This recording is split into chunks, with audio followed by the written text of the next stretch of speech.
নবী সাল্লাল্লাহু আলাইহি ওয়াসাল্লাম একদিন বললেন যে কে আছো কুরাইশদেরকে কোরআন শোনাতে পারো?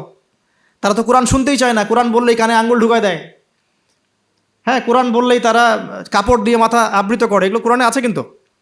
তখন আব্দুল্লাহ বিন মাসউদ, সুবহানাল্লাহ, রুয়াইয়াল গানাম বলা হতো তাকে, মানুষ তাচ্ছিল্য করতো, মানুষ তাকে তাচ্ছিল্য করতো। তার পা ছিল সরু, মানে চিকন সরু, এ পা দেখে আবু জেহেল হাসাহাসি করতো, সুবহানাল্লাহ।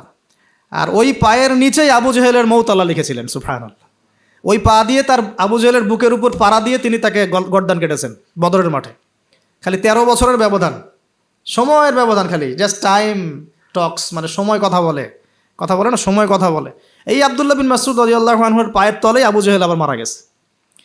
তো এই আব্দুল্লাহ বিন মাসউদ রাদিয়াল্লাহু আনহু বললেন যে আমি শোনাবো কুরাইশদেরকে কোরআন ইনশাআল্লাহ। তারপর তিনি বের হয়ে কাবা ঘরের সামনে গিয়ে আর রহমান আল্লামাল কোরআন খালাকাল ইনসান এই তেলাওয়াত শুরু করলেন। বাস, মায়ের শুরু হলো।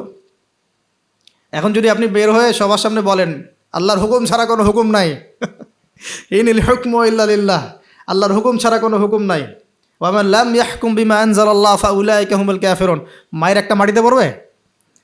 একটাও গায়েবই হয়ে যেতে পারেন আপনি, নাই নাই, আউট অফ হিস্ট্রি। আপনি আপনার কথা মানুষ ভুলেই যাইতে পারে, হয় না এমন?